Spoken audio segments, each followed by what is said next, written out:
እውነቱን ልንገራችሁ፣ ጥሩ ሰው ስለሆናችሁ ወይ ጥሩ መንፈሳዊ ስርዓት ስላደረጋችሁ፣ አለበለዚያ መልካም ስራን ስለሰራችሁ፣ ካለበለዚያ ደግሞ በጣም ስሜታዊ ስለሆናችሁ መንፈሳዊ ዓለም ላይ ያለውን ውጊያ አታሸንፉትም። ደግሞ እመኑ፣ ከመቼውም ነገር በላይ ከየትኛውም ነገር በላይ መንፈሳዊ ዓለም ላይ ትልቅ ውጊያ ላይ እንደሆናችሁ ልታውቁ ይገባል። ጠላታችሁ ሰይጣን ዲያብሎስ ዕለት ከናንተ ጋር ከባድ የሆነ ውጊያ ከፍቷል። ምንም የሱ ውጊያ ካልተሰማችሁ ወይ በጣም ኖርማል የሆናችሁ ምንም ጉዳት የማታደርሱበት ክርስቲያን ናችሁ፣ ወይ ደግሞ ክርስቲያን አይደላችሁ። ከሱ ጋር ተቀላቅላችሁ አንድ መንግስት ውስጥ ናችሁ። በእግዚአብሔር መንግስት ውስጥ ከሆናችሁ የእግዚአብሔር ልጆች ከሆናችሁ በመንፈስ ዓለም ላይ ከባድ ጦርነት ውስጥ እንደሆናችሁ እንድታውቁ ላሳስባችሁ እፈልጋለሁ። ታዲያ ግን እንዴት ነው በዚህ በመንፈስ ዓለም ላይ የማይታየውን ውጊያ በአሸናፊነት መቀጠል የምንችለው? እንዴት ነውስ በውጊያው ላይ አሸናፊ ብቻ መሆን ሳይሆን አሸናፊነታችንን አስጠብቀን ውጊያውን አውቀን በስልት ልንዋጋ የምንችለው የሚለውን በዚህ ቪዲዮ ላይ ላሳስባችሁ እወዳለሁ። ትልቁ ግን የዲያብሎስ ሽንገላ ይሄ ነው። ውጊያው በስጋና በደም አለመሆኑ፣ የሚታይ ነገር አለመሆኑ፣ የምንገምተው እንደ ስጋዊ ነገር የምናየው ወይ የሆነ ነገር ሲመጣም ሲሄድም ይሄ ነው ብለን የምናስበው አለመሆኑ። ስለዚህ በእነዚህ በስድስት ነጥቦች ብቻ መንፈሳዊ ዓለም ላይ ያለውን ውጊያ እንድትረዱና አሸናፊ እንድትሆኑ የሚረዳችሁን አንድ መንፈሳዊ ሚስጥር ነግራችኋለሁ። ዝግጁዎች ናችሁ? እናንተ ዝግጁ ከሆናችሁ ይህንን ቪዲዮ ላይክ በማድረግ ጀምሩ። ከዚህ ቪዲዮ መጨረሻ በኋላ ከባድ የሆነ የጸሎት መንፈስ ውስጥ እንደምትገቡ፣ በውጊያ ድል እያደረጋችሁ ጠላቶቻችሁን እንደምታስገዙ አምናለሁ። ይህንን ቪዲዮ ደግሞ ለአንድ ወዳጃችሁ ሼር በማድረግ ጀምሩ።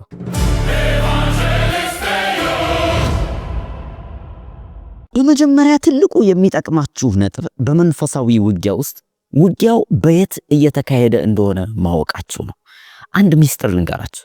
ውጊያው አብዛኛውን ጊዜ የሚካሄደው እዛ አርማጌዶን ሜዳ ላይ ወይም የሩሲያና ዩክሬን የተጣሉበት ስፍራ ላይ አይደለም።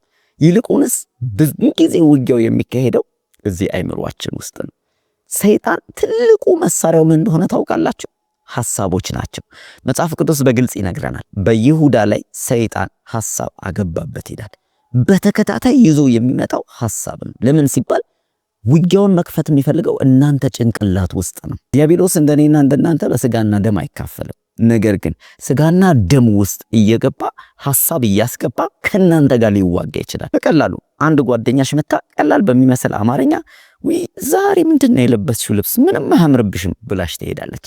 እቺ ንግግሯ ግን ከጨለማው መንፈስ የተላከ ግፊት ካለበት ያ ንግግር ሙሉ ቀንሽን ይዘሻል፣ ኮንፊደንስሽን ያሳጣሻል፣ አካሄድሽን አረማመድሽን ሁሉ ዝብርቅርቅ ያደርገዋል። ለሰዎች ያለሽ ምልከታ ይቀየራል። በራስ ያለሽ መተማመን ማጣት ትጀምራለሽ። ከዛ ግን ባለፈ ውጊያው ሜዳ ይሄ ጅማሬዎች መሆኑን ስታስተውይ ብዙ ያቀደና በማንነትሽ ላይ ሊሰራ ያለውን ትልቅ ነገር ማወቅ ስትጀምሪ ያን ጊዜ መንቃት ትጀምሪያለሽ። ስለዚህ በመጀመሪያ ልታውቁ የሚገባው በመንፈሳዊ ዓለም ውስጥ በመንፈሳዊ ጦርነት ውስጥ ስለምታስቡት ነገር ጥንቃቄ ማድረግ አለባችሁ። ሐሳብ ሁሉ ዝም ብሎ እንደ ጨረባ በየስፍራው እንዳለ እወቁ። ታዲያ ዲያብሎስ ያቺን ክፍተት ተጠቅሞ አካሄዳችሁን አይቶ ወይ ፈሪዎች ከሆናችሁ ወይ ለሆነ ነገር ክፍት ከሆናችሁ ሐሳብ ይልካል። ትልቁ ነገር ልባችሁን አጥብቃችሁ መጠበቅና አለመጠበቃችሁ። መጽሐፍ ቅዱስ ለዛን አጥብቀህ ልብህን ጠብቅ የህይወት መውጫ ከእርሱ ነውና ይላል። ልባችሁ ማለት ሐሳብ ጎተራ ማለት ነው። ልባችሁ ማለት ሐሳብ የሚመላለስበት የሚወጣበት የሚገባበት ማለት ነው። ስለዚህ አንድ ሚስጥር ልንገራችሁ፣ እንደዚህ አድርጉ። ምንም አይነት ሐሳብ ወደ እናንተ ሲመጣ ከእግዚአብሔር ካሰበላችሁ ነገር የሚያወርድ ከሆነ፣ ፍርሃትን በውስጣችሁ የሚጨምር ከሆነ፣ እንደ እግዚአብሔር ቃል ካልሆነ ያ ነገር እናንተን በትዕቢት የሚሞላ መንፈሳዊ የማያደርግ ትሁት የማያደርጋችሁ ሐሳብ ከሆነ አስተውሉ፣ ውጊያው ሊጀመር ነው ማለት ነው። ሐዋርያው ጳውሎስ ይህንን ሚስጥር ግልጽ አድርጎ ሲነግረን እንደዚህ ያለ መጋደላችን ከስጋና ከደም ጋር አይደለም። ስለዚህ ስጋና ደም ጋር ያለ ግድያ አትጠብቁ። መጋደላችን ያለው በዚህ በሐሳብ አይምሮ ውስጥ። ታዲያ እዚህ ውስጥ ስልጣናት፣ ኃይላት፣ ጌትነት፣ ገዢዎች ሐሳባቸውን ማስቀመጥ ይፈልጋሉ። ይሄ ነው ባትልፊልዱ፣ ይሄ ነው የጦር ሜዳው።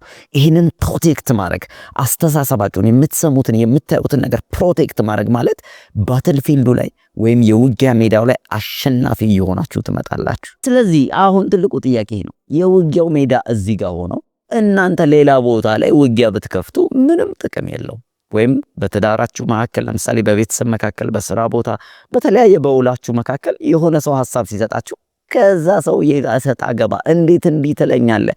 እንዴት እንዲህ ታስቢያለሽ? እኔን አታውቀኝም ወይ? እኔን አታውቂኝም ወይ? እየተባባላችሁ ከሆነ ከስራችኋል። በቃ እናንተ እየተዋጋችሁ ያላችሁት ሌላ ቦታ፣ ውጊያ የተጀመረው ሌላ ቦታ። ይገባችኋል እያወራህ ያለሁት ነገር? ትክክለኛው ውጊያችሁ መንፈሳዊ ነው እንጂ ስጋዊ አይደለም። ሁለተኛ በስሜታዊነት ሳይሆን ወይም ደግሞ በሞራል ሳይሆን ውጊያውን የምታሸንፉት ማንነትን በማወቅ ነው። ከትክክለኛ ስፍራ ላይ ቆማችሁ ውጊያውን መምራት አለባችሁ። በማንነታችሁ ላይ የተመሰረተ ውጊያ ካደረጋችሁ ምንም ልትፈሩ አይገባም። እናንተን አይፈራችሁም ሰይጣን። እናንተን ማሸነፍ ይችላል፣ ቀላል ነው። ነገር ግን እናንተ በክርስቶስ የሆናችሁትን ማንነት ከያዛችሁ ክርስቶስን ማሸነፍ እስከማይችል ድረስ እናንተን አያሸንፋችሁም። ስለዚህ መጀመሪያው በውጊያው ላይ አሸናፊ የሚያደርጋችሁ ነገር ማንነታችሁን ማወቅ ስትጀምሩ ነው። የእግዚአብሔር ልጅ መሆናችሁን፣ ከአሸናፊው ወገን መሆናችሁን፣ ድል በመንሳቱ ካዞረው ከኢየሱስ እንደሆናችሁ በማወቅ እርግጠኝነት ውስጥ ከገባችሁ ውጊያውን ለማሸነፍ የመጀመሪያ ነጥብ ትጥላላችሁ። ለምሳሌ ጌታ ኢየሱስ ክርስቶስ በሉቃስ ወንጌል ምዕራፍ 10 ቁጥር 19 ላይ ምን ብሏል? እነሆ እባብና ጊንጡን ትረግጡ ዘንድ በጠላት ኃይል ሁሉ ላይ ስልጣን ሰጥቻችኋለሁ፣ የሚጎዳችሁ ምንም የለም ተብሎ ተጽፎልናል።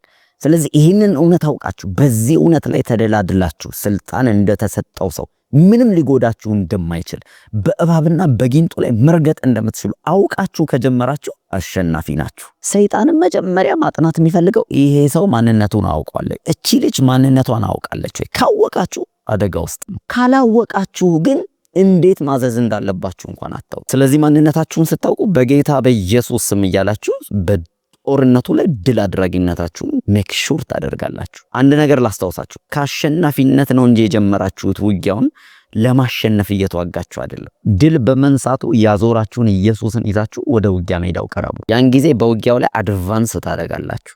ጨዋታው የእውቀት ጨዋታ ስለሆነ። ሶስተኛው ወሳኝ ነጥብ፣ የምትጠቀሙትን መሳሪያ በደንብ አድርጋችሁ እወቁ።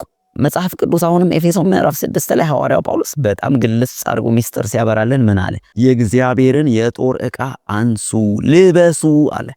እንዲሁም ደግሞ በቆሮንቶስ መጽሐፍ ላይ ምን ብሏል? የጦር ዕቃችን ስጋዊ አይደለምና ነገር ግን ምሽግን ለማፍረስ በእግዚአብሔር ፊት የበረታ ነው ይላል። ስለዚህ ምን አይነት መሳሪያ ነው የምትጠቀሙት? የቃላት ጨዋታ ነው? ቡጥጫ ነው? ወይስ ደግሞ ምን አይነት የጦር መሳሪያ ነው ያላችሁ? ትልቅ የጦር መሳሪያ ልንገራችሁ፣ የመንፈሱ ሰይፍ ይባላል። ያ ሰይፍ የእግዚአብሔር ቃል ነው። ጌታችን ኢየሱስ ክርስቶስ ራሱ በማቴዎስ ምዕራፍ 4 በሉቃስ ምዕራፍ 4 ላይ ይህንን መሳሪያ ተጠቅሞ ጠላቶቹን ሲያሸንፍ የሰይጣንን ፈተና ሲገታው ተመልክተናል። ስለዚህ አሁንም እናንተ ሌላ የተሻለ መሳሪያ አትፈልጉ። ሰይጣን የሚፈራው የጦር መሳሪያ የቃሉ ሰይፍ ነው። በራእይ መጽሐፍ ላይ ከአፉ ውስጥ ባለ ሁለት ስለታማ ሰይፍ ይወጣ ነበር ይላል። እየወጣ ይወጋል፣ ይሰራል፣ ይነቅላል፣ ይቆራረጣል። ስለዚህ ከአንደበታችሁ ላይ የምትናገሩትን የእግዚአብሔር ቃል ሰይፍ ታጠቁ። ዝም ብሎ ወደ እናንተ ውስጥ አይገባም። በማንበብ ውስጥ፣ በመስማት ውስጥ፣ ጊዜ በመስጠት ውስጥ በዚህ ሰይፍ ትጥ ውስጥ እየተሞላችሁ ትመጣላችሁ። ከዛ በኋላ ለየትኛውም ሰይጣን ለሚያመጣባችሁ ፈተና፣ የትኛውም ሰይጣን ለሚከፍተው ውጊያ መዋጋት ያለባችሁ በቃሉ አማካይነት ነው። በእንደዚህ ስፍራ እንዲህ ተብሎ ተጽፏል፣ አንተ ሰይጣን ሂድ ከኔ። እንዲህ ተብሎ ተጽፏል፣ አንተ ሰይጣን ሂድ ከኔ። ያን ጊዜ ይገባል። እየተጠቀማችሁ ያላችሁት ፎርማል የሆነ ትክክለኛ ሰይፍ ነው። ለምሳሌ ግን አንዲት ሴት ብታማችሁ ወይም ደግሞ አንቺን እንዳማችሽ አንተን ክፉ ነገር ስላንተ እንደተናገረች ከሰማህ መልስ አንተ እሷ እኮ እንደዚህ ናት ካልክ እየተጠቀምክ ያለው የእግዚአብሔርን የጦር ዕቃ አይደለም፣ የዲያብሎስን የጦር ዕቃ ነው። በራሱ ጦር ዕቃ ደግሞ አታሸንፈውም። የበለጠ ውንድ ትሆናለህ፣ ትወጋለህ፣ የበለጠ ትቆስላለህ። አደጋ ውስጥ ነው የምትሆነው። እየተጠለፈለፍክ ነው የምትወድቀው። የእግዚአብሔር የጦር ዕቃ ግን ፍቅር ነው፣ ሰላም ነው፣ ደግነት፣ ቸርነት፣ መልካም ማድረግ፣ መጸለይ፣ እነዚህን የመሳሰሉት ናቸው። አራተኛው በጣም ሰይጣን የሚፈራው ማንነትን የምትገነቡበት ሚስጥር የጸሎት ህይወታችሁ ነው። ጸሎት በጣም ወሳኝ መንፈሳዊ የጦር ዕቃ ነው። በየጊዜው የሚጸልዩ ሰዎች በመንፈስ ዓለም ይታያሉ። የሆነ የሚገነቡት ሌጋሲ አለ። ከእግዚአብሔር ጋር ያላቸው ህብረት እንዲህ ታይቶ ያስታውቃል። ዝም ብለህ ጸሎት ከንቱ ነገር እንዳልሆነ አወቁ። ጸሎት ስራ ነው። የጻድቅ ሰው ጸሎት በስራዋ ኃይልን ታደርጋለች ይላል። ስለዚህ የሚጸልይ ሰው የኃይል ክምችት ያለው ሰው ነው ማለት ነው። ልክ እንደ አንድ ግድብ አስቡት። ግድብ ውሃ ባጠራቀመ ቁጥር ያ ውሃ በተርባይኖቹ በኩል ባለፈ ቁጥር ኃይል ክምችት አለው። በሞር ግድቡ በተለቀ ቁጥር የበለጠ የውሃ ጥርቅም ካለው የበለጠ ኃይል ማመንጨት ይችላል ማለት ነው።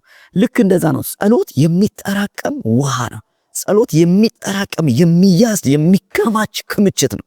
ታዲያ ያ ክምችት በተገለጠ ጊዜ የጸሎት ህይወት ያለው ሰው እንደሆነ ያስታውቃል። ያ ሰው ከጀርባው የሆነ ባካፕ ያለው ብዙ ከእግዚአብሔር ጋር ህብረት ያደረገ በጌታ ፊት የሚንበረከክ ሰው በመንፈስ ዓለም ላይ መለየት ይቻላል። እንዲሁ አይደለም በመንፈስ ዓለም ስጋዊ ዓለም ላይ ያ ሰው ንግግሩ ከበድ ያለ ይሆናል።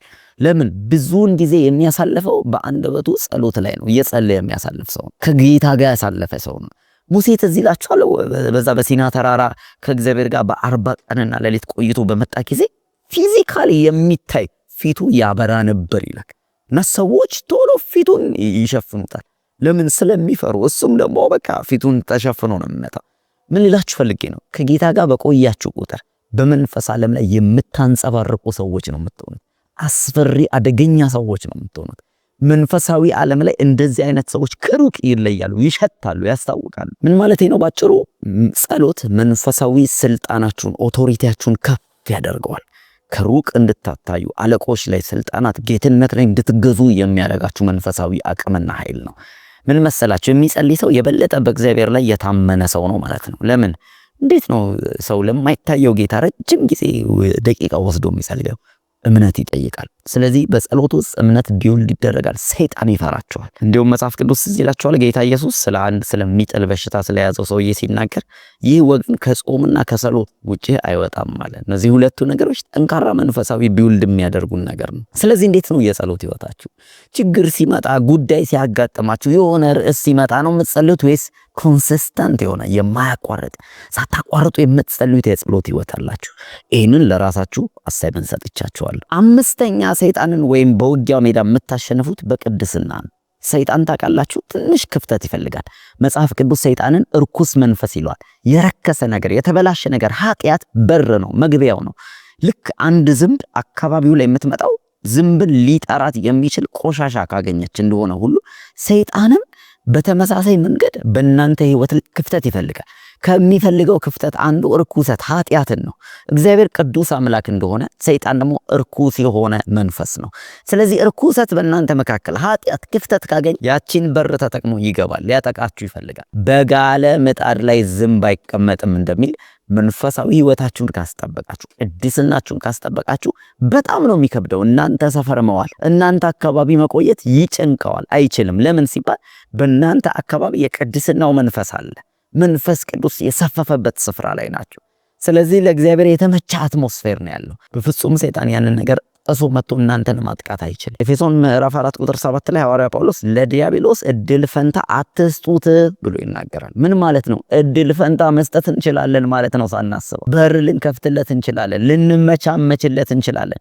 ሳምሶን ትዝ ይላችኋል። እነ ደሊላ ሰፈር እየቆየ በኋላ ላይ ጸጉሩን አስቆረጠ፣ ኃይሉን አስላጨ፣ ጸጋውን አስወሰደ።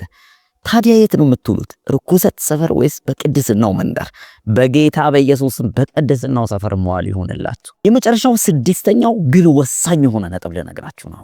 ከዛ በፊት ግን ታውቃላችሁ የጌታችን የኢየሱስ ክርስቶስ የልደት በዓል እንደደረሰ በዚህ የልደት በዓል ላይ እናንተ መሳተፍ የምትችሉበትን መንገድ አመቻችተናል።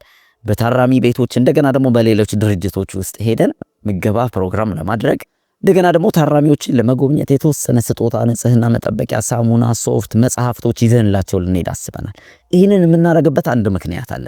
የጌታ ኢየሱስ ክርስቶስን የውልደት በዓል ምክንያት አድርገን ለእነዚህ ሰዎች ፍቅርን ሰጥተን ወንጌልን ለማድረስ ነው።